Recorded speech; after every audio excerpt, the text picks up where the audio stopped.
This is a safe space. I want to confess. I've been obsessed with blush. I've been obsessed with pink blush in particular. So we're going to do a whole makeup look around being a Barbie pink princess. Started off with e.l.f. at my curve case to bronze and prime.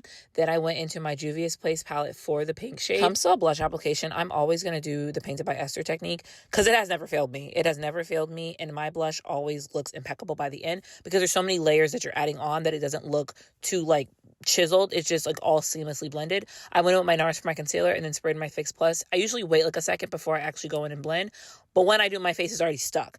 I think that the best part about doing makeup is the simple fact that you can keep adding on to what you already done, and it just makes a better cohesive face. Lighten up my under eye even more. I go in with the LA Pro concealer.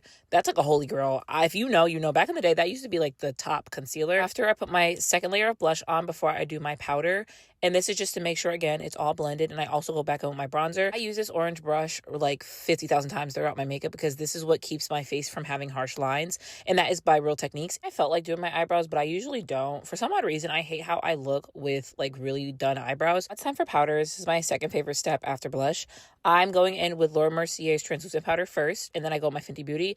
And this translucent powder I am very light with. I always pat off most of the setting powder before I even put it on my face because I just feel like it seamlessly puts it in better than if I just went in straight with all that powder on there. And look at that. I haven't even touched it yet with my dense brush.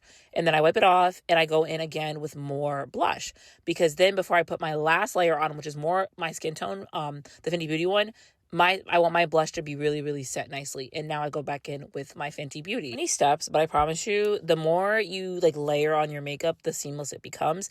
And even here, I'm so much more heavy-handed with the Fenty Beauty. And I also put that on the rest of my face. Then I go right back in with my orange dense brush and make sure it's all blended out. And I'm using the Fenty Beauty to blend the rest of it out on my face. I also am very oil prone, so this is all the steps I have to do.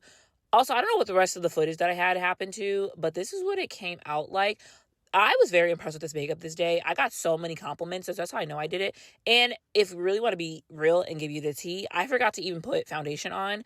So it was really giving that day. And this is how I felt. I felt like really pretty in my little pink princess look. And I hope you guys enjoyed my in-depth tutorial. Bye.